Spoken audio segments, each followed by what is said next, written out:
Hello and welcome to the Ice Guys. This is the show that takes you into the world of the National Hockey League. Every game, every day, from a betting perspective. With pro sports handicappers, Ian Cameron, Alex B. Smith, and various guests from the world of hockey and sports betting. And now, here's your host, Ian Cameron.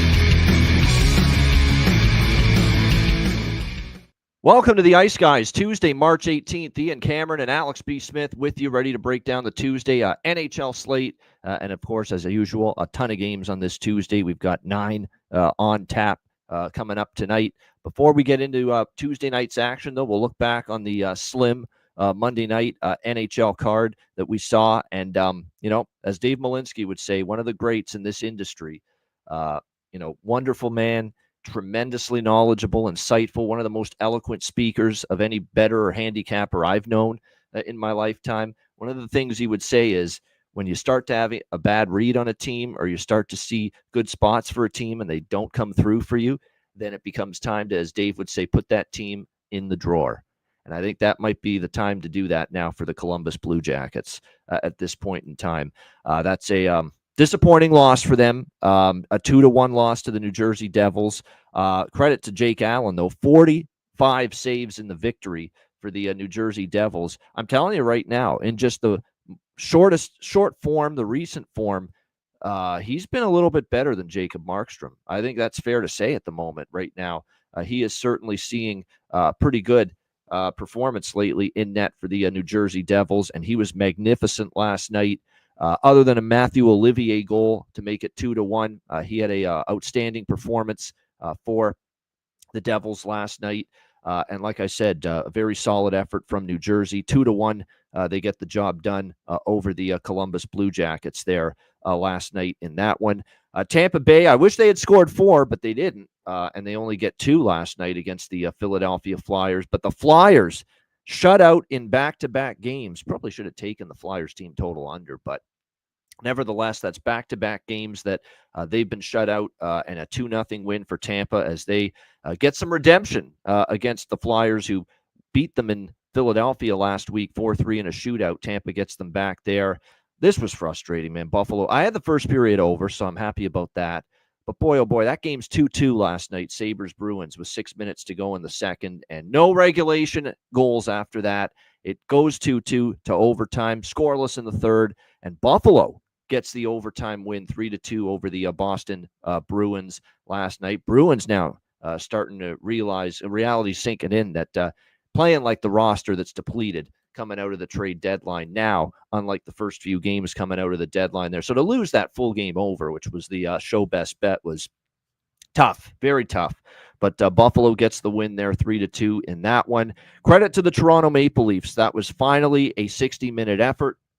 That was finally a strong 60-minute performance from the Leafs last night. Could tell right away they were ready to go from the opening faceoff. And if not for Dustin Wolf in the first period, it's probably 4-1 Toronto. He was spectacular in the opening period. He made like 3 or 4 just unbelievable, incredible saves. Or else Toronto could add, like I said, 4 in the first period alone. Well, they got 4 in the second period as the dam finally burst in the second period, and the Leafs exploded for 4 goals. Power play got going, and it was a 5-1 Leafs lead, and they coasted home to a 6-2 victory. I say this now about Calgary. This is a team that is not making the playoffs if they play like they did last night. You are hanging your young goalie out to dry. In a lot of games this year, he's been the reason you're winning these games. You simply have to play better in front of him. You can't just solely say, hey, we got Dustin Wolf back there. He'll save our ass, and we can just half-ass it. And that's too much of that is starting to happen for Calgary right now. And this is a very tough road trip they've got right now. Toronto last night, tough game to start. Tough back-to-back here against an equally desperate New York Rangers team. And, of course, we'll talk about that in just a moment. And then you continue on, and you've got more difficult assignments here on this East Coast road trip for the Calgary Flames. You play New Jersey, who have been playing very well for the most part lately. They've adjusted. They've been able to survive and find ways to win games without Dougie Hamilton and Jack Hughes. Then you play the Islanders after that, who aren't fully out of it. So this is not an easy road trip for Calgary, and that is setting a horrific tone for this road trip last night. It was an awful performance. Awful. from the Calgary Flames in that game against Toronto. And again, I don't even fault Dustin Wolf. Yeah, it's going to show 5 goals, but he's only a human being. He's going to, when you get a deluge like that, eventually, the dam is going to burst there, and that's exactly what happened. Like I said, it could have been 5-1 after the first period, never mind the second period, if not for Dustin Wolf last night. And how good is it for the Leaf fans to see 2 goals from Austin Matthews? Obviously, that's been a big talking point. Not where's the goal production gone this season for the captain of the Toronto Maple Leafs, but, to be able to get him to get 2 goals last night, it'll be very interesting to see how that one goes. 6-2 Leafs. 3-1 Minnesota. They get the job done against LA. That was a solid win. And the road woes continue for the Kings, and the offensive issues continue for the Los Angeles Kings. And especially on the road. At home they do score a little bit more, but on the road it's been tough sledding. They get a power play goal from Kempe and nothing after that. And Minnesota gets a 3-1 win there over the Los Angeles Kings. Again, a very, very solid performance in net last night from Kemper, but it goes to waste, unfortunately. And Gustafsson solid, but again, LA's offensive issues continuing to really hurt them, especially away from home. Alex, your thoughts on what we saw on Monday night? Yeah, it was a night of goaltending for sure. And it was unfortunate because we liked some overs. So looking at, like I said, New Jersey and Columbus with Jake Allen, like I said, another great start by him. And like I said, the air is definitely out of the balloon with the Blue Jackets at this point. This is a team that was playing, way above expectation for a very long time. And we thought that they were just, could continue to ride this wave. But it seems like, yeah, they've run out of steam now. And like I said, at this point, yeah, you either fade them or stay away from them. And it's unfortunate. It would have been a great story to have seen this team get into the playoffs, and I believe they would have been a club to have made some damage and some noise in the best of 7 series. But at this point, the air has run out. And the same thing with Calgary as well. And you said it perfectly. That wasn't Dustin Wolf's fault that this game was a 6-2 final by any means. It was the defense in front of him. If that had been Vladar, if that had been any other goalie, yeah, we're talking about 8, 9, maybe 10 goals potentially. And you can't have an effort like that if you're Calgary and you're trying to stay afloat in this wild card race. But the thing for the future for Calgary is that now you have a quality goaltender. You now have to pick and build an identity. Obviously, you have to improve your blue line, but either you become a defensive-heavy team with Wolf as your number 1 goalie, or you just get better defenders around him and get a bunch of offense, and then you're comfortable enough to know, hey, we can score goals, and we have a solid enough defense and a goaltender who can steal you games moving forward. So that's the one plus that they have. But like you said, everything else is kind of falling apart for those 2 teams. And then when you look at the shot charts in that as well, Toronto, very efficient with their shooting. All 5 of their goals, the shots are coming from right in between the circles. There's about 8 dots, 9 dots I'm seeing that are right in front of the crease. So they were swarming him, in front. It wasn't just that he's getting peppered with shots from range. Where if you look at Calgary's shot chart, it looks like what we always say, Stevie Wonder throwing darts, just shots coming from everywhere, all over the ice. That's a big difference as well. When you have a team like Toronto, who not only they're getting goals in bunches, but they're getting quality, high danger chances. That's a good sign for them moving forward as well. No doubt. That's a great sign, and they needed a pick-me-up. They needed a good performance, but it's not going to get easier. Colorado coming to town, although Leafs could have beaten Colorado, the Avalanche in Denver just a few weeks ago. They had a 3rd-period lead in that game, couldn't hold it. They'll get a chance of redemption.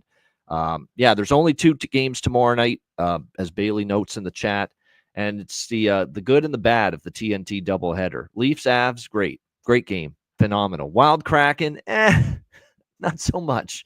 Not so much. I mean, that could be the game that puts people to sleep in the late night hours, Minnesota and Seattle. But you do have Colorado, Toronto to get things going with TNT tomorrow night. And hopefully it's as good as the game they played in Denver just a few weeks ago. All right, let's get into Tuesday. And we will begin with what a game to start here. Huge playoff implications. The red-hot Ottawa Senators taking on the, pretty red-hot themselves. Not quite as much as Ottawa. Played pretty damn good hockey coming out of the 4 Nations break as well. Montreal, Ottawa minus 140 road favorites, 5.5 the total in this game. I remember succinctly the previous most recent meeting between these 2 teams because it was a game right after 4 Nations. The Senators were still without Brady Tkachuk, Shane Pinto, and I don't think Jake Sanderson played in that game either for the Ottawa Senators. They were banged up. They were injury-riddled. Montreal was coming off the Four Nations break and struggling going into the break. And I said, they get Ottawa out of the break, a team they need to catch, flip the reset button, watch Montreal probably play a good game. And they did that night against Ottawa. They took it to the Senators and got the win. But this time around, Montreal's got to face just about a fully healthy Ottawa team, and an Ottawa team that is just playing on all cylinders right now for sure, playing excellent hockey. Linus Ullmark, tremendous in net for them, of course, all season, but especially of late. We'll see if that can continue here tonight. Sam Montembeault will get the start here for the Montreal Canadiens in this game. Ottawa rolling, Montreal playing well. I don't really want to back aside here in this game. Now, I thought it was a great spot for Montreal the last meeting. Like I said, I honestly don't think it could have set up any better because Ottawa was injury-riddled, shorthanded. Montreal needed to get things going out of the break, and they used that break to refuel, and they've been great coming out of the break. 10 games out of the break, 7-1-2 for Montreal, 7-2-1 for the Ottawa Senators since the break. So, like I said, these are two teams that are humming right now, playing with confidence.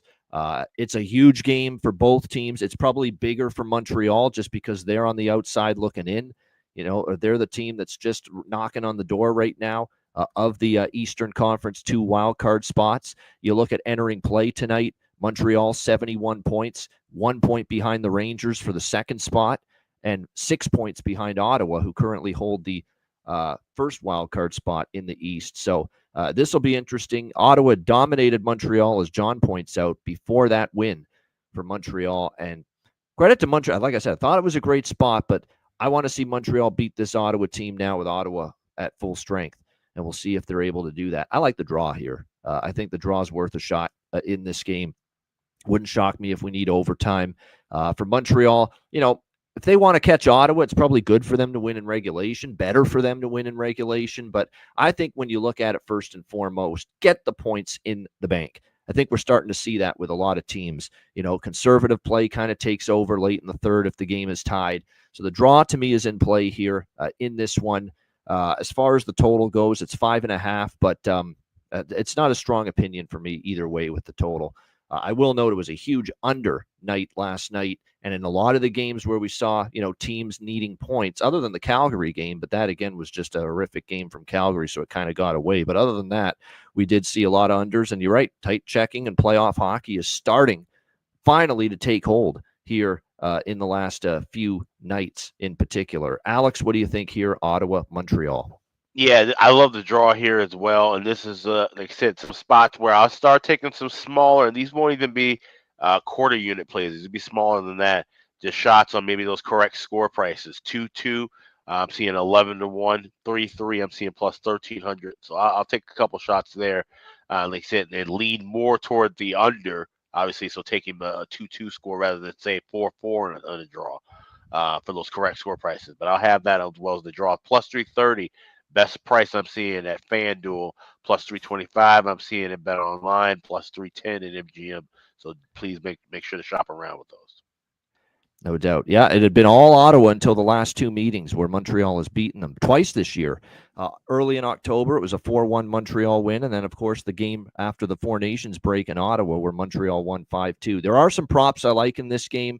Patrick Laine and Claude Giroux for their respective teams. Multi-game goal-scoring streaks for both. Laine upwards of plus 270, plus 375 for Claude Giroux to score. Again, they've scored in back-to-back games, both of them. I think David Perron is worth a look here as well. He's scored in multiple games of late, 4 of the last 10. Worth a look here as well. And I want to point out a matchup that could be exploitable here for the Ottawa Senators. Jake Sanderson. He scored in Ottawa's last game against the Toronto Maple Leafs, 4-2. Montreal in the league is 29th in the NHL, Montreal. Goals allowed to defensemen. Very good stat. Montreal, 29th in the NHL, goals allowed to defensemen. And Jake Sanderson is doing a great job finding the back of the net this season for the Ottawa Senators. So I think a shot with Jake Sanderson tonight in this game makes some sense as well. Yeah, Pinto is a bet almost every game for me right now, Robert. So you won't see me objecting here to Shane Parlay Pinto on the Ottawa side of it, maybe to also have some offensive success here tonight in this game. But, solid prop game, in my opinion, here in this one. No doubt about it as far as the goal prop market is concerned. All right, next up, as we continue along here on this Tuesday card, we've got let me just there we go. Detroit and Washington. We've got Washington minus 160, home favorites. Now, this price has dropped a little bit.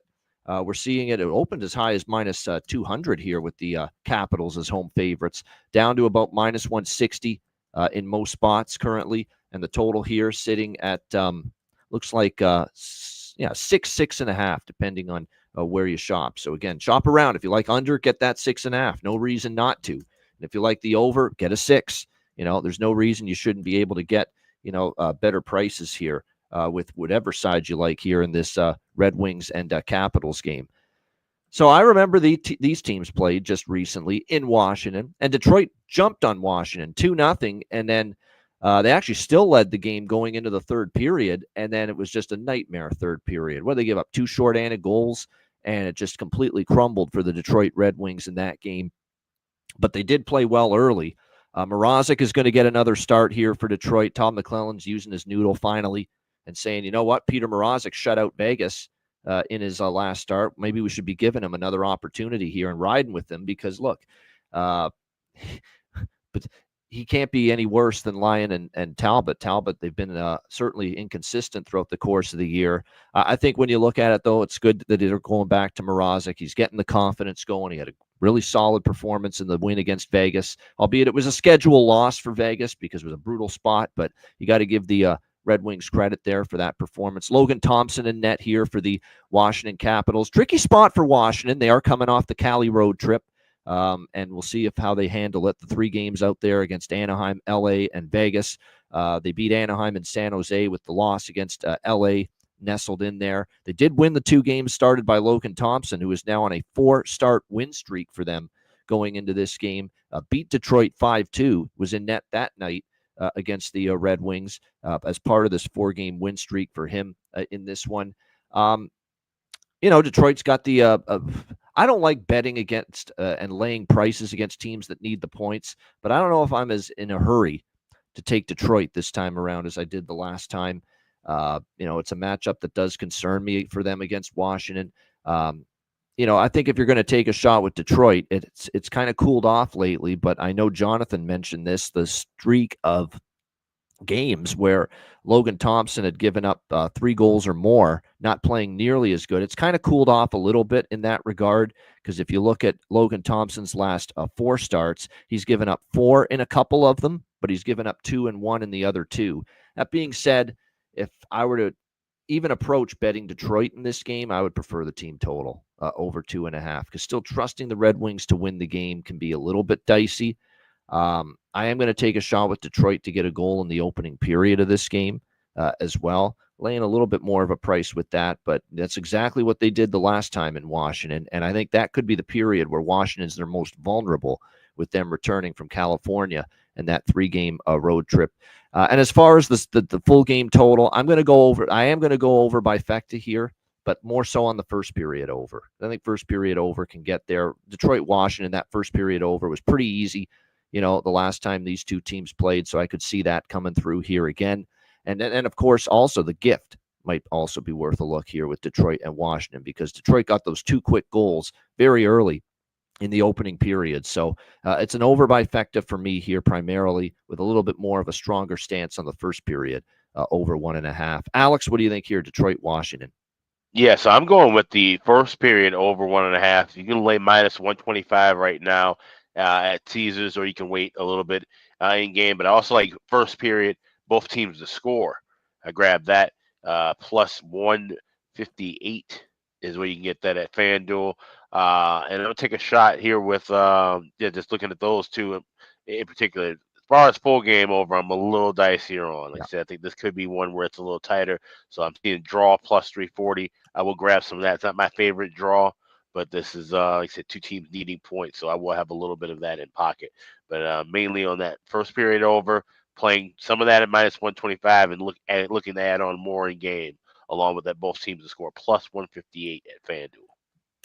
Of course, I'm going to be betting Ovechkin last goal. We've talked about this as he's 8 goals away now from the record. And like I said, I think it's worth a shot. Protas, yes, that's definitely a good goal prop. And I'm going back to an old friend of mine on Detroit, because don't look now, starting to percolate again goal scoring wise. Marco Kasper, the friendly betting ghost, who has goals in 2 of the last 3 games here for the Detroit Red Wings. So going back to an old friend of mine there, Marco Kasper. Protas, I don't mind as well.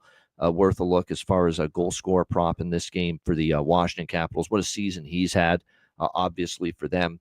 We'll see if that continues along here for Alexei Protas. And again, with Ovechkin, he's only obviously just to score a goal plus 120 in that range, but you get the plus 750 for him to find the back of the net and be the last goal scorer. I definitely think that is worth a look every game until he nabs that record, because in positions where or you know what, another thing you can do is if they offer it or find a way to get on a live anytime goal scorer prop for Ovi, when you see that Washington has the lead in the third period, that is the time to look for any sort of Ovechkin goal props, because certainly could be a situation where he's able to find the back of the net, no doubt, because they're going to look for him every time the net is empty to try to get him closer to breaking Wayne Gretzky's all-time goal-scoring record.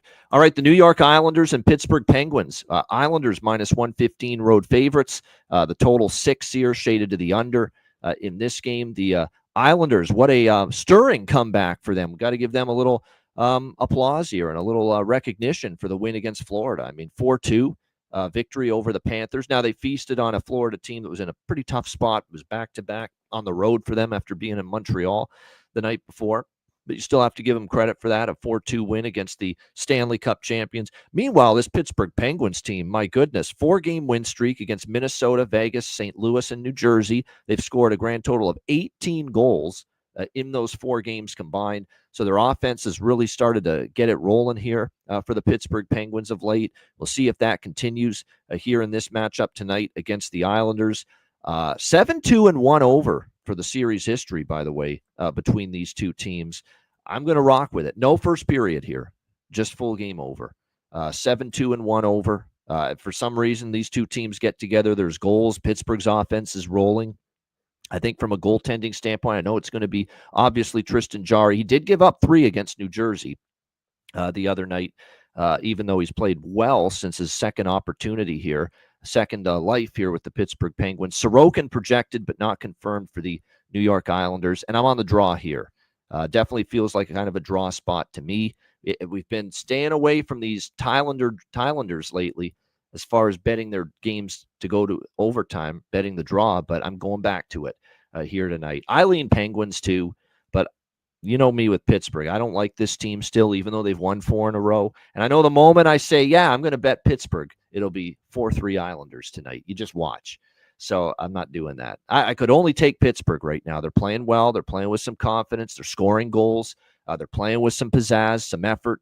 And, of course, Jarry is playing very well at the moment, getting this, second opportunity here with the Penguins this year after a brutal start to the year. Like I say, it's Penguins or pass. I'm not going to be that person that's, a team that I've never been enamored with all year, but they've won 4 in a row. Yeah, now I'm going to bet them, and I don't like doing that because I think, watch, Islanders win the moment I do that. So just the draw and just over 5.5 for me here. Alex, what do you think? Isles, Pens? Yeah, I'm with you on that over 5.5, but I'm a little dicey with the draw here. This is a series that had a lot of overtime history for a while, and then it was got kind of choppy. I've been burned the last couple of years, being off and on with the draw. So this is one that I probably will stay off of with as far as the tie goes, but definitely liking that over 5.5, and I'm not afraid to lay that 125 pregame with that either. Obviously, of course, I'll look to add a little bit more on. If this maybe goes 5 minutes without a goal, we get into that plus 110, plus 115 range. But yeah, like I said, definitely look like in this over 5.5.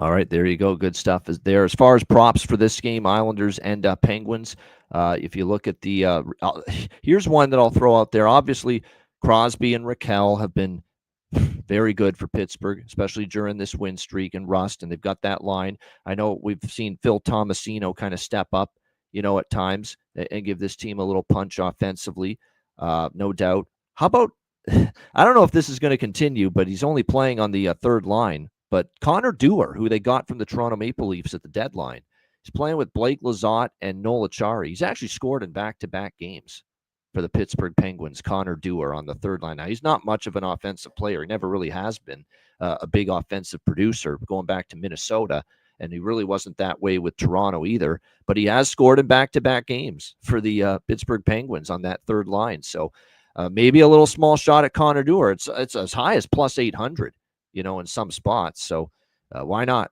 put a couple of bucks there on that, considering that he has scored for the Penguins here in back-to-back games for them. So those are some props that kind of stand out to me. I think on the Islanders side of the equation, you look at the way their lineups shape out here tonight for this game. There's value with Simon Holmstrom because he's playing with Horvat and Palmieri right now.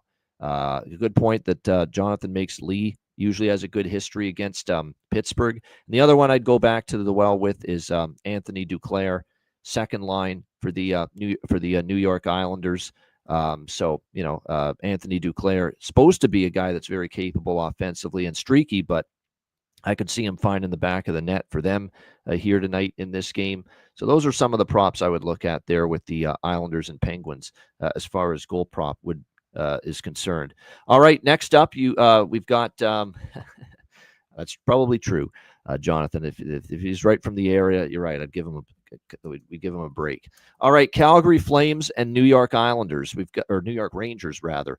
We've got the Rangers minus 260 home favorites. The total here sitting at 5.5, shaded to the over. Now this is a game that I could definitely see staying under the total. We've talked about this with the New York Rangers. They are really playing a tighter defensive style the last few games, clearly. Trying to play they're not opening up the game like they did for the majority of the season.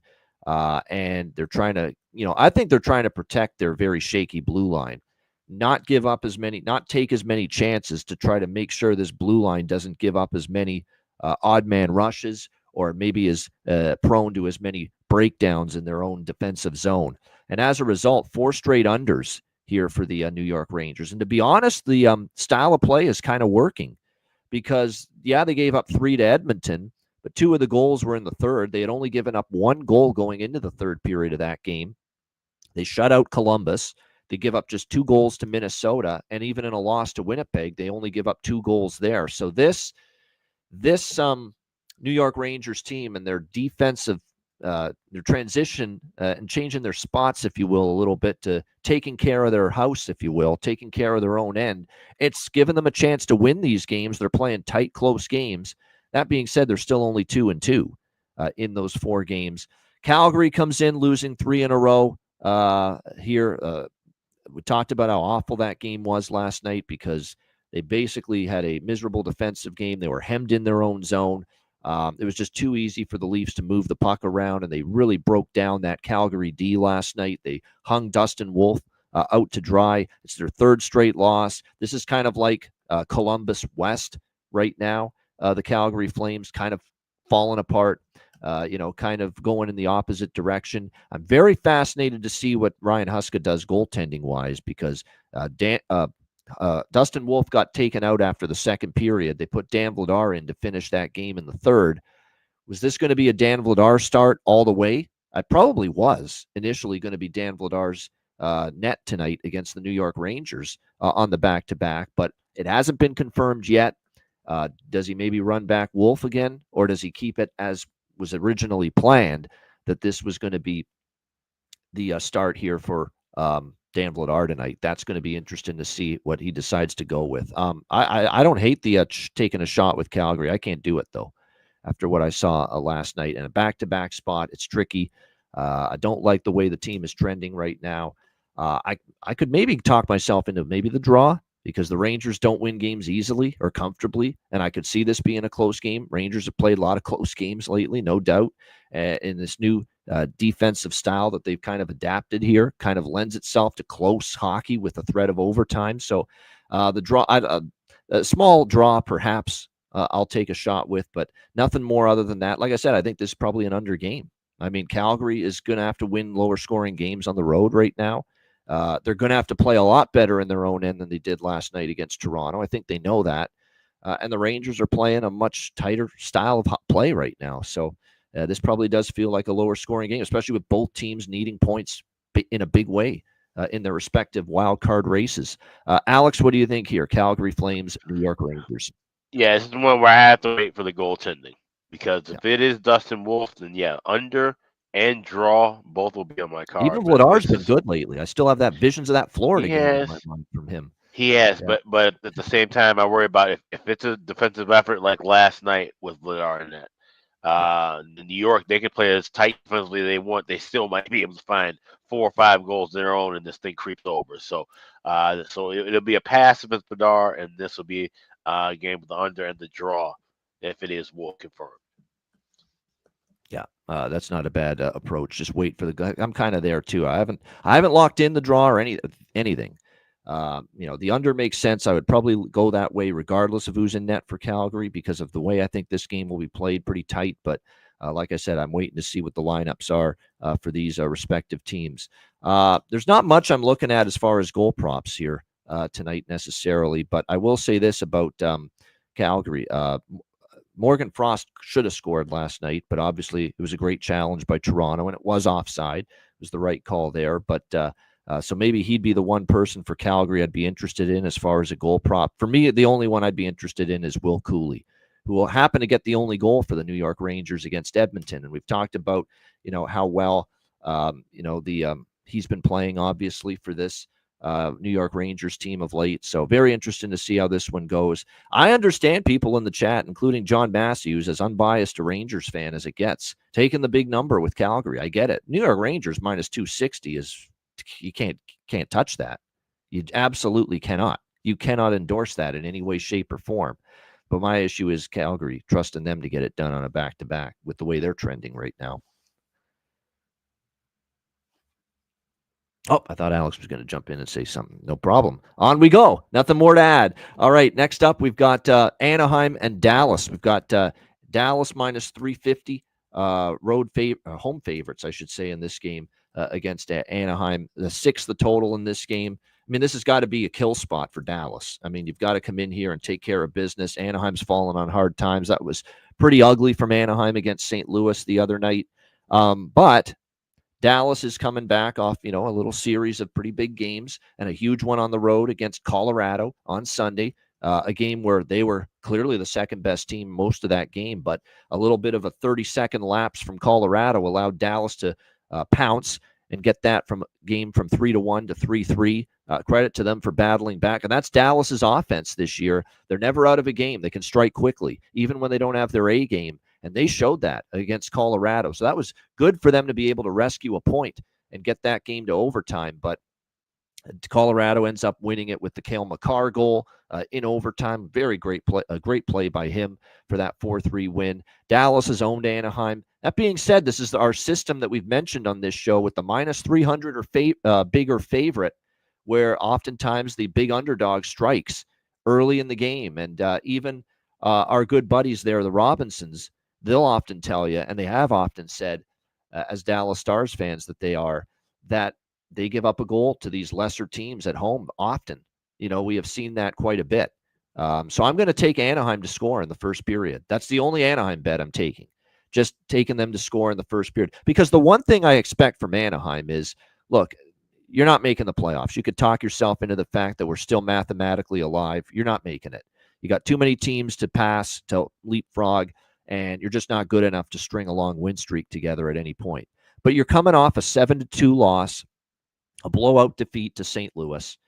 You got to show a little pride, and I think Anaheim will tonight, at least early in the game. So I'm going to take the Anaheim goal in the first period, which you can get at a reasonable price. Definitely a first period over and maybe even a first period both teams to score. But I've already got Anaheim to score in the first, so I'm just going to go over 1.5 in the first period, rather than adding on to both teams to score as well. So over 1.5 first period. Anaheim to score a goal in the first period. What's that? That Dallas. You know what I'm going to do? Live team total over on Dallas. I don't want to lay minus 150, minus 160 on it pregame. We're going to, and again, just like with money line prices, just like with full game totals, just first period totals, anything, you can wait for team totals. 2-3 minutes into the game pass by, and you'll be able to get a better price on that Dallas team total over 3.5. That's what I'm going to do. I ain't laying minus 150, minus 160 pregame on it. I'm going to wait, see if I can get that closer to even money on Stars team total over 3.5. Because at the end of the day, I think this is a spot for them, offensively back home after 3 losses in 4 games on that road trip, to come back and put 4 on the board against a Ducks team that has given up 7 in 2 of their last 4 games. That's the way I'm looking at it here. And if you actually look at series history as well, between these two teams, Dallas been pretty good more often than not, scoring 4 against this squad. So, like I said, over 3.5. Dallas team total live, though. Wait for a better price is what I am going to do with that. Alex, what do you think here? Anaheim, Dallas. Just another game where I'm going to go first period heavy. I like first period over, but I'm going to wait for that rather than leave 145 or 148. Try and grab that at a better price. So $1.15 or better in game. But I will go with Anaheim to score a goal in the first period, lay the $1.10 with that, and I'll go both teams to score pregame in the first period. So have those 2 pregame, first period, both teams to score, and Anaheim to score in the first, along with the first period over live. Yeah, Lukas Dostal and Jake Ottinger, not really a big surprise, but both of those guys will be the starting goaltenders here for these 2 teams. It's been a rough go for Dostal. I think maybe fatigue setting in, long season. I think this is definitely going to be an all-time high as far as games played. He played 44 games last year. He's already at 43 this year, and he's gonna smash that 44 games mark. So you wonder about his fatigue level. That's basically where we're at now. Again, they haven't helped him out in some of these games, but it's not been common for him to give up 5 goals, 6 goals routinely, and we're starting to see some of those creep into his game, and like giving up 5 against Detroit on February 23rd, 6 goals allowed to Washington, albeit it's Washington, a really good team, but 5 goals on just 14 shots against St. Louis the other night. So he's a really good young goalie. We like him a lot. Alex and I have said that, but he's just being run into the ground right now. And any young goalie, he is going to smash, Alex, his all-time high as far as games started in an NHL season. 44 last year. He's at 43 already this year. So you're right. He's just a little run down right now. That's, to me, what it is. And, of course, they're not helping him. He's already broken the amount of minutes played. He went over to 23.55. So, and I was going to say, that's something to keep an eye on, too, when looking at goalies. We talk about that, a lot over the last couple of years. But how many minutes has the goalie played? How many games has the goalie started? Are they reaching, their career high, or are they, at a point where they're going to surpass or greatly surpass or eclipse their career high in those totals? And then if you're starting to see them kind of maybe, showing some signs of fatigue, you can, factor that into the equation of your handicap. Yeah, I agree with that. I mean, I think for Dallas, I like what I'm already seeing from the line that was put together by Peter DeBoer, obviously, after the acquisition of Mikko Rantanen. I'm already seeing the chemistry develop with Jason Robertson, Roope Hintz, and Mikko Rantanen. They scored, of course, the first period goal against Colorado on Saturday. I'd be interested in any of those guys as far as props go in this game. I'll throw one out there for Anaheim. We know in college, streaky scorer, we know just a bona fide goal scorer, potentially, he can be at this level. And a great shot, great release, got the potential, obviously, to find the back of the net here. But Cutter Gauthier is someone to keep an eye on for Anaheim. Starting to heat up just a little bit. He's got 5 points in the last 5 games for this Anaheim Ducks team, and he scored a goal against St. Louis. So starting to heat up a little bit for this Anaheim Ducks team. And I believe he scored the last time they played Dallas, if I'm not mistaken, Cutter Gauthier. Back either it was in the February. Yes, it was. It was in the February game against Dallas. Anaheim won that game 2-1, and Cutter Gauthier scored in that game. So I think he is worth a look there, and you can get upwards of plus 500 or so with Cutter Gauthier here in that game. Yeah, we'll have to see about Nestorenko, but I did notice that Nestorenko, someone for the Anaheim Ducks who's going to probably get more of a look, and he's on that line with Gauthier, and you're getting a good price there with him. He scored in that St. Louis game. He's had a shot on goal in 5 straight games, so you like to see that. That's important. When you're on the third line, you're not going to get the ice time. You want to see that they're at least getting pucks on net, and he's been able to do that. So Nestorenko, if you want to take a longer shot, nothing wrong with that. All right, next up as we continue along here, we've got St. Louis, Nashville. St. Louis minus 115 road favorites, 5.5 being the total here in this game. Now, certainly this is a St. Louis team that I'm not betting against. It's a question of, do I want to bet on them? I'm not betting Nashville. That much I know in this spot. St. Louis playing, obviously, playing some really good hockey for the most part, other than a game or two here or there. But no, they've been solid. They've gotten themselves right back into the mix. 73 points. They are tied with the Vancouver Canucks right now for that second and final Western Conference wildcard spot. We'll see how they fare here tonight against the Nashville Predators. Now, Nashville's done this little post-Four Nations break routine of, while we're out of it, we're playing loose, we're playing relaxed. And, they were winning games there. 4 straight wins against Boston, Seattle, Chicago, and San Jose. But you got to look at that quality of competition, don't you? Boston 6-3 post deadline, 5-3 Seattle, 3-2 Chicago, 3-2 San Jose.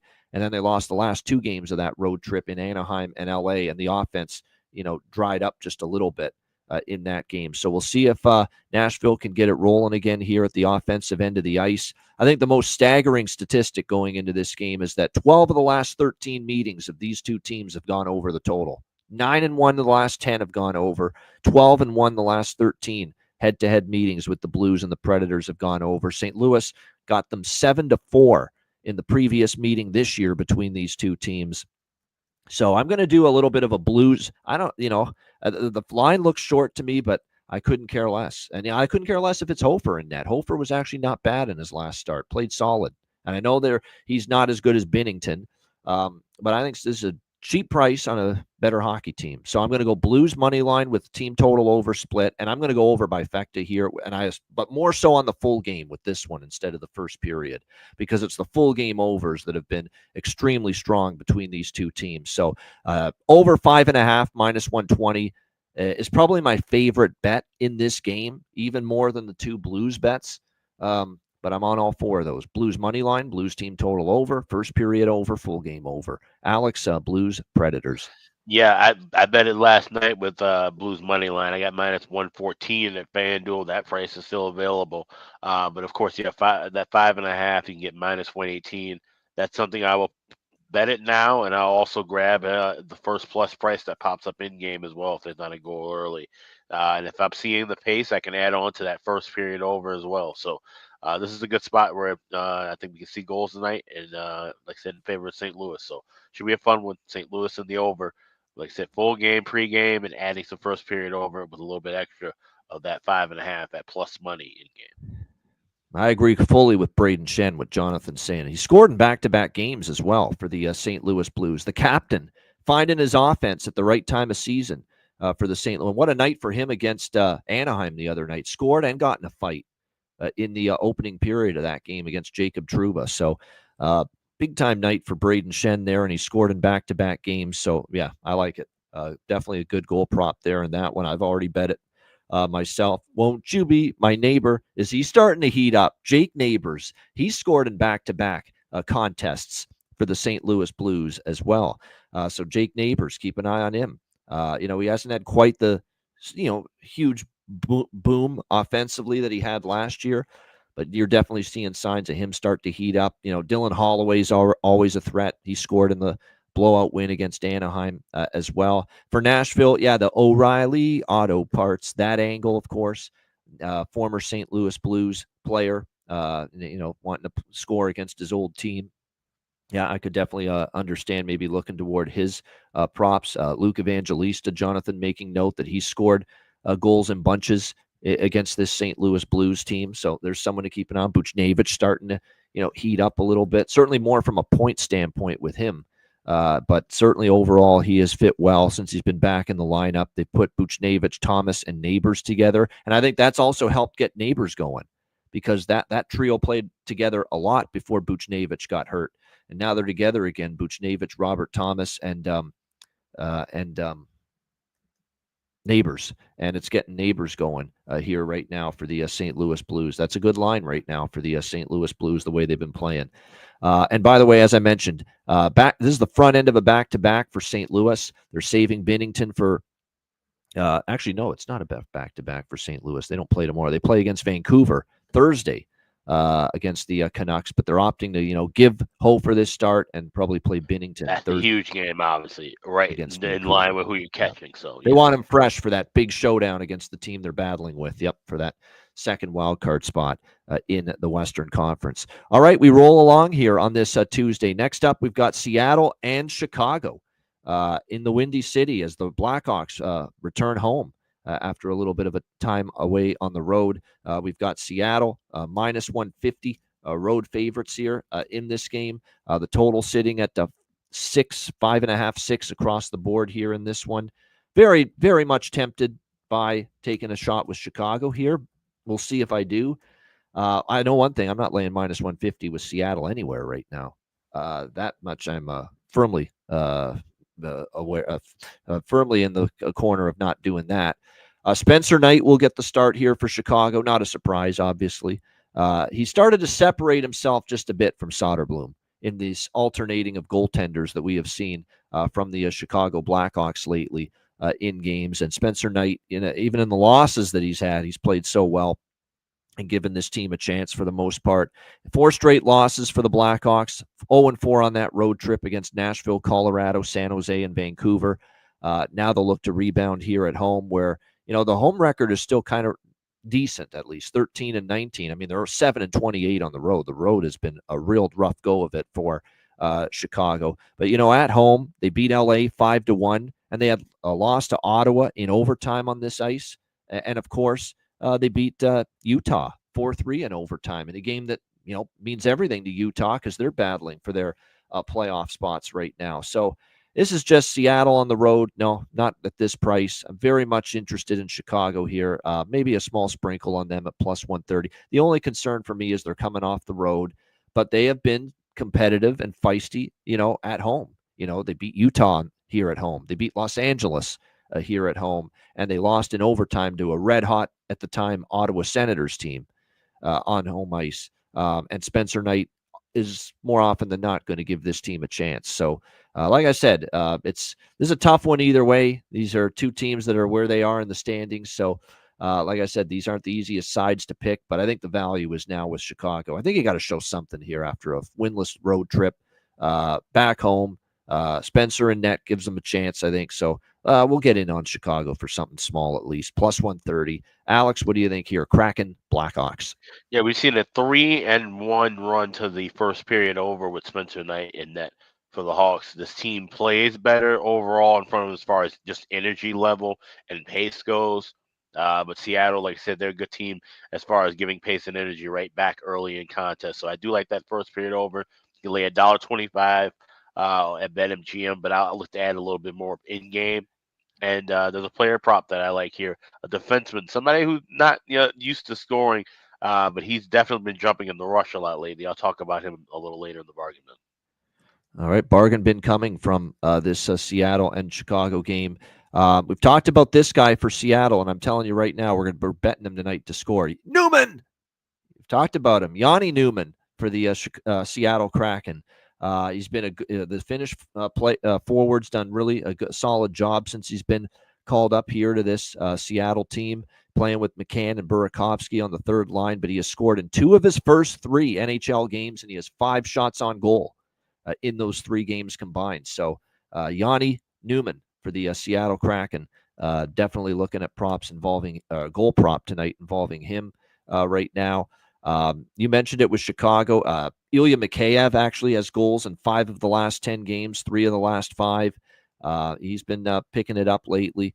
for the Chicago Blackhawks. You could go in that direction. If you look at their lines tonight, it's going to be alongside Bedard, Frank Nazar, and Donato. Looks like he might be back up there with Connor Bedard here tonight in this one. So, take your pick from any of those three players: Teravainen, the Trooper, Jason Dickinson, and Ilya Mikheyev, Slaggert, Nick Foligno, Colton Dach. It looks like Colton Dach back down to the third line here for the Chicago Blackhawks here tonight in this game. And then, as I mentioned, for goaltending, we know it'll be Spencer Knight. We think it's going to be Joey Decord for the Seattle Kraken, but we'll wait on it.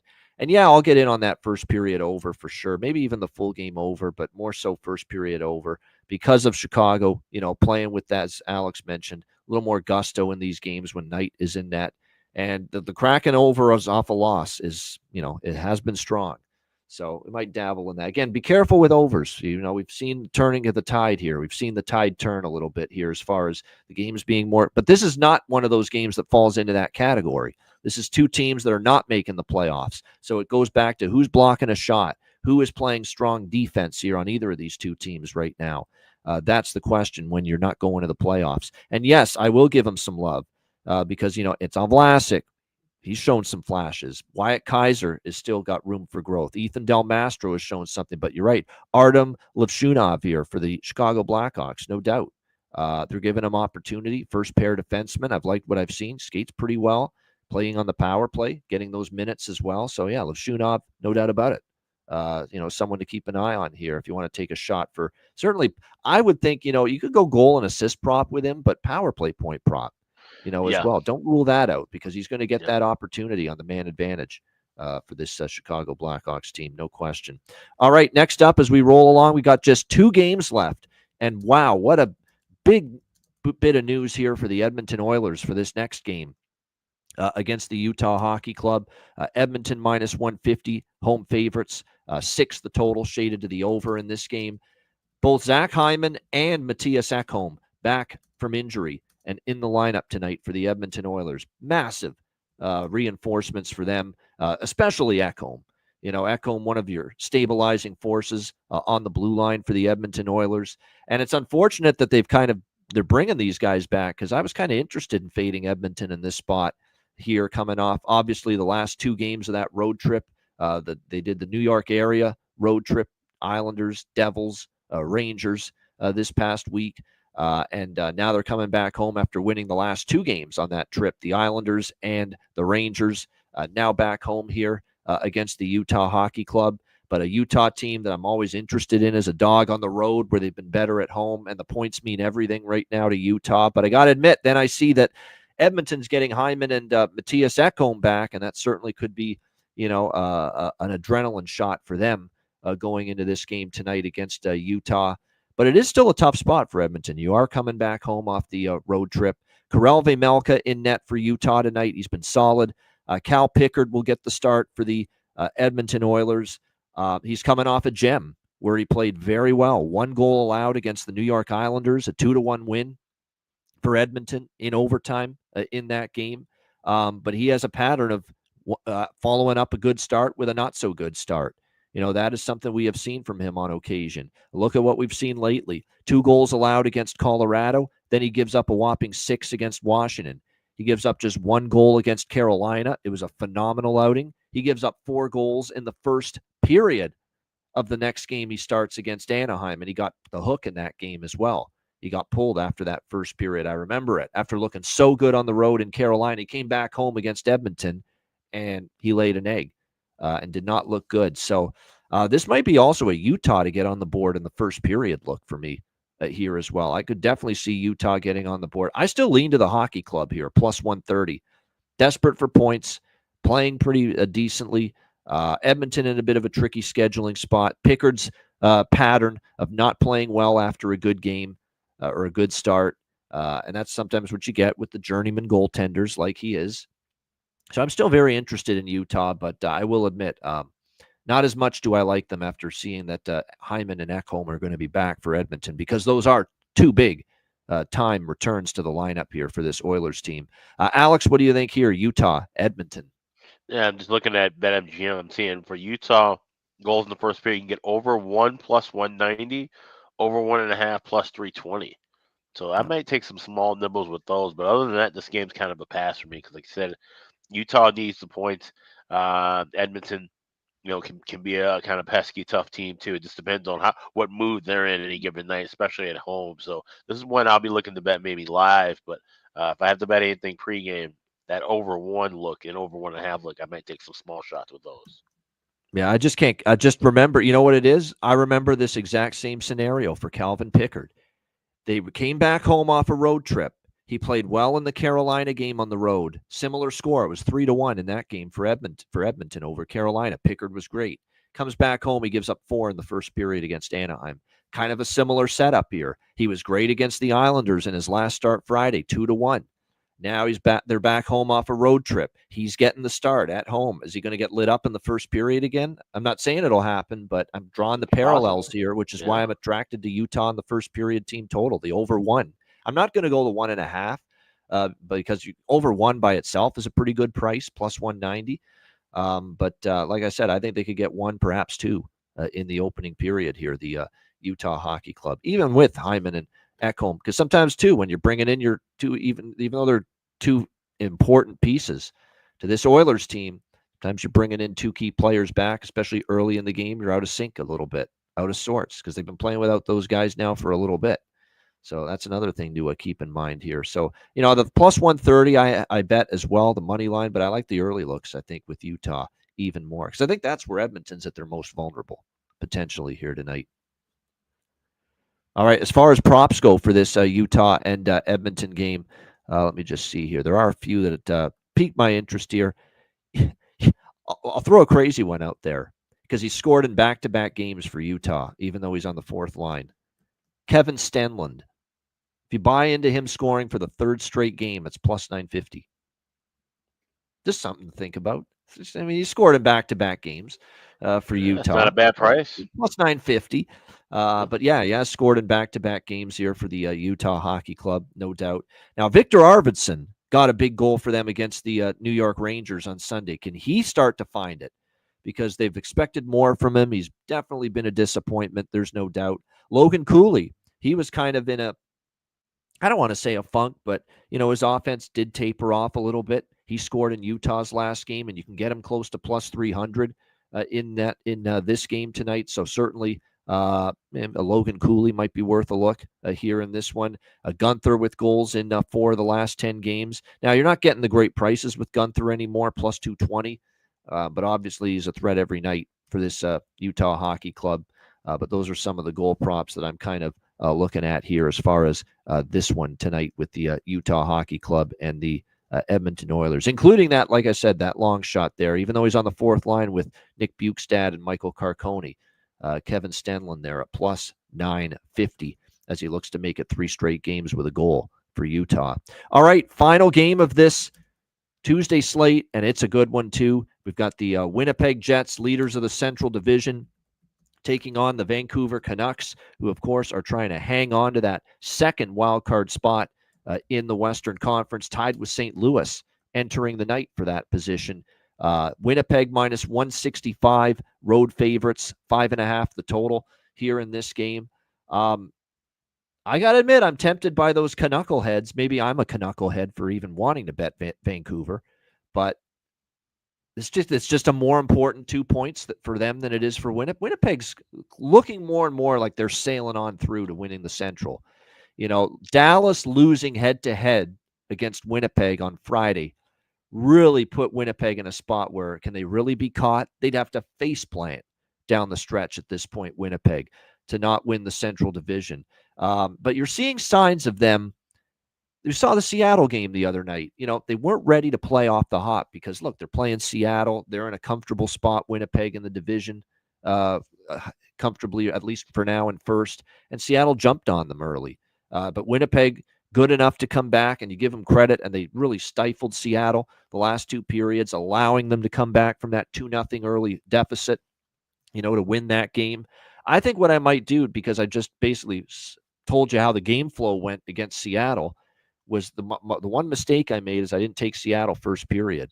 I only went more toward team total in that game for the full game. I think this could be one where if you like Vancouver and you think they're live, and I do, I think you're going to get a great effort from them. They're off the loss to Utah on a back-to-back on Sunday. Remember, they played Saturday, and then they had to play again Sunday against Utah. And I liked Utah against Vancouver on Sunday. Good spot to bet against Vancouver. I think there's value, and it's not a bad spot to bet on Vancouver here tonight. But I might split it up if I do it. A little bit on the first period, because this could be another one of those games where they come out strong. Tockett's not going to love the effort against Utah. Have that good start. We did see Winnipeg start slow against Seattle on Sunday night against the Kraken. So I lean Vancouver, probably do a full game money line, but also make sure I split it up evenly with the first period money line as well, because like I said, I think Vancouver will have that good opening period after what happened against Utah. And like I said, we saw a slow start from Winnipeg the other night. Yes, Philip Hedl out for the Vancouver Canucks with the concussion. That's unfortunate, and obviously he missed the game against Utah as well because of that, and he will be missed for sure. It now means your center ice position is Elias Pettersson, Pius Suter, Teddy Bluger, and Niels Amon here for the Vancouver Canucks down the middle. We'll see how they fare with that, but definitely, like I said, just from the way this goes here with Vancouver, I could see them. The one thing I've noticed with Vancouver, it was a tough spot for them on against Utah Sunday night. But, prior to that, they had been really digging in, starting to play, really hard, like a team that's, really got that focus to try to get back into the playoffs. They're going to need it here tonight, obviously, playing a great team like Winnipeg. But I wouldn't be shocked if at the end of the night, Canucks find a way to pull this one out. So we'll do a little small dabble here. Canucks here, first period, full game, money line. Alex, what do you think here? Final game of the night, Winnipeg, Vancouver. Yeah, I like the draw here, plus 350. I think that's a great price for a game where, like I said, Winnipeg's just kind of coasting through now at this point. Haven't been playing their best hockey, but Vancouver definitely needing to claw and grab every point they can. And I'm going to go a step further. We've talked about this before on the BetCast, that overtime game to reach overtime and overtime goal winner. Jake DeBrusk at 80-1 is a shot that I'll take. I think if they go to overtime, I think he can be the guy to step up and deliver and get that game winner. So draw plus 350, Jake DeBrusk to get the game winner in overtime at 80-1. Those are my two plays here tonight. Kevin Lankinen confirmed in net for Vancouver. Not a shock at all with that. And we project Connor Hellebuck here for Winnipeg, especially because we saw Eric Comrie get the opportunity the other night against Seattle. So very much a good very much you would think Connor Hellebuck's going to get the start here after we saw, obviously, the performance from Eric Comrie get the opportunity the other night against Seattle. As far as props, now, this, by the way, I definitely, if it's Lankinen versus Hellebuck, lean under for sure in this game. I think this is definitely one of those, and Vancouver is not going to want to play up and down hockey right now. Now, there have been some overs historically with the Jets and the Canucks. I just feel this probably not going to be maybe one of those games necessarily that we see goals in bunches. Quinn Hughes, by the way, back-to-back games with a goal for the Vancouver Canucks. That is something worth mentioning. So he has definitely been trying to get involved more from a goal-scoring standpoint, shoot the puck a little bit more. Something to make note of. Dylan Sandberg from the blue line for Winnipeg has actually scored in back-to-back games for them. How about that? Not someone you would have pegged as a guy that would be scoring in back-to-back games, but obviously he has been able to do that here for the Winnipeg Jets. So a couple of defensemen working on trying to score for a third straight game here tonight in this Jets and Canucks game. So like I said, very much interested to see if maybe those two players are able to find the back of the net. All right, shout out to everyone in the chat. Hit the like button. We appreciate it very much. A big Tuesday card. Looking forward to it. And we're also looking forward to a week from tonight, which is, of course, also a Tuesday, and our next Patreon exclusive Ice Guys Live Betcast coming your way on Tuesday, March the 25th. Make sure you sign up at the Patreon page if you're not a member already, because the only way to watch that Betcast and join us on that Betcast next Tuesday, March 25th, is to be a Patreon member. So make sure you sign up, just $10 per month, patreon.com/Ice Guys, goalie charts, totals charts, our daily betting card, sides, totals, player props posted each and every day on the Patreon page, plus all the access to the bonus content, including the Ice Guys Patreon exclusive live betcast next Tuesday, March 25th. And we got plenty more live betcasts, many of them exclusive to Patreon in April. and beyond, and also our live chat rooms that we've got going on as well for our Patreon page as well. Patreon members can interact with one another, talk hockey, exchange picks, exchange bets, you name it. Post your betting slips on the one screenshot chat room that we opened up, live wagering chat room. So the interaction is flowing on the Patreon page as well. So make sure you sign up. And again, your subscription goes a long way to supporting the show. Check it out, $10 per month, patreon.com/iceguys. Also, check out the Ice Guys store, iceguys.myspreadshop.com. We've got new merch and new looks all in the store. We will have free standard shipping coming up next week as well. So take a look at some of the items you might like, add them in your cart, and then wait for the free standard shipping to pop up and take advantage of that deal. So that's all available right now at the Ice Guys store. That's at iceguys.myspreadshop.com. All right, good stuff. We got Bargain Bin Special of the night and Best Bets coming up in just a moment, right after we hear from our great Ice Guys sponsors.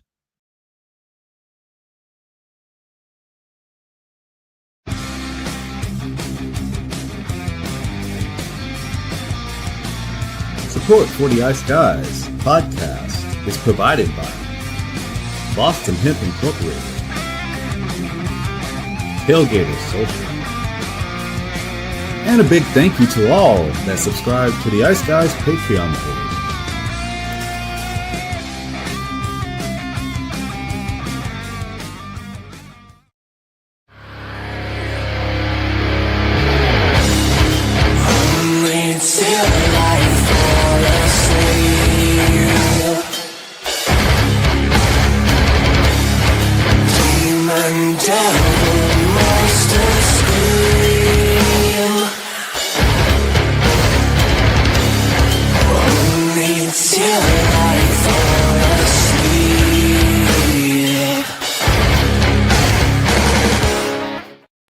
Everyone loves a perfect pair.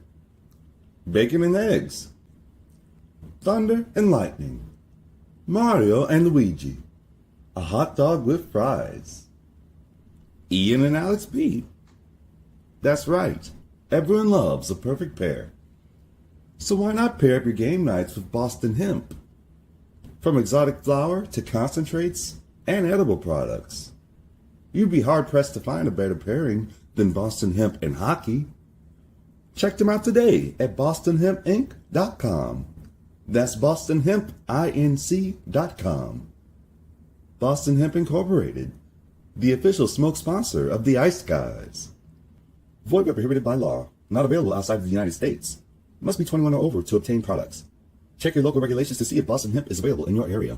Shout out to all our great sponsors, including Boston Hemp Inc. Get 20% off all orders on the website using the promo code ICEGUYS at bostonhempinc.com. All right, Bargain Bin Special of the night. Big card is always on a Tuesday to select from. Alex, Bargain Bin Special, what do you got?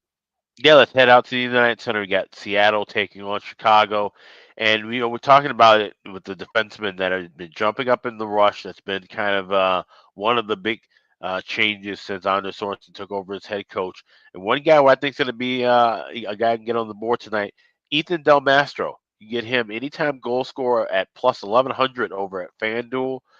He's had a couple chances to really jump in and get some quality shots, find his way to the front of the net at times in some of these rushes. So Ethan Del Mastro plus 1,100. Anytime goal scorer for the Chicago Blackhawks tonight against Seattle. That's my Bargain Bin Special this Tuesday night. All right, there you go. Big price there on that one. 11-1 shot. Ethan Del Mastro for the Chicago Blackhawks for Alex B. Smith with his Bargain Bin Special of the night. My Bargain Bin Special, I mentioned it earlier, that Montreal, 29th in the league, giving up goals to defensemen.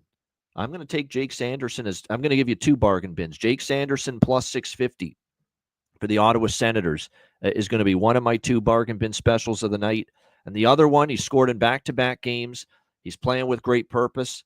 You see him sticking up for teammates, fighting Jacob Trouba. He's done a pretty good job against Nashville in the past. Braden Shen, plus 390 for the St. Louis Blues. So there you go. Two bargain bins. Jake Sanderson for Ottawa, plus 650. Braden Shen, captain for the St. Louis Blues, plus 390 for my two bargain bin specials of the night for this Tuesday NHL slate. Best bets, Alex, what do you got? Like I said, I made the bet yesterday. I thought it was one of the stronger spots on the board. It's a cheap price to back a good team and a team that's trying to claw their way into the playoff picture officially. The St. Louis Blues minus $1.14, still available at FanDuel. Minus 15 in other spots, taking on a lowly Trashville team. I like the Blues here to get 2 points in the victory. So St. Louis is my Tuesday best bet. All right, there we go. St. Louis Blues at a very good price. I agree with that one. Minus 115 for Alex B. Smith here with his best bet for this Tuesday NHL card. My best bet for this Tuesday NHL card, I am going to go to, I was debating back and forth which one I was going to use here for Anaheim Dallas. I'm going to go with that full game over for Anaheim Dallas because I like the over in the first period. I like the over in the full game as well. I wouldn't be shocked if Anaheim, because they're off such a thumping against St. Louis, that they chip in a little offense too. But I don't know if they're slowing down the Dallas Stars. Dallas really, for the better part of the last week or so, they have been, or month or so, I should say, they've been a pretty strong over team of late. The last month, like I said, I think that continues tonight. So we'll go with the Ducks and the Stars over 6, minus 110. For my best bet here for this Tuesday card. Shout out to everyone in the chat. Hit the like button. We appreciate it very much, and looking forward to obviously a big-time Tuesday NHL slate. And Perlo back in the house tomorrow, joining us once again on Wednesday. A reminder, the Ice Guys is live 7 days a week, Monday to Friday, 2 p.m. Eastern, Saturday and Sunday, noon Eastern. If you can't watch the show live, download the Ice Guys podcast in audio form on all major podcast platforms, Google Podcasts, Apple Podcasts, Spotify, Stitcher, iHeartRadio, Amazon Music, and more. Download the Ice Guys podcast when you can't watch the show live. For Alex B. Smith, I'm Ian Cameron. Have a great Tuesday night. Enjoy the games and good luck. And we'll see you again tomorrow on Wednesday at 2 p.m. Eastern for another edition of the Ice Guys.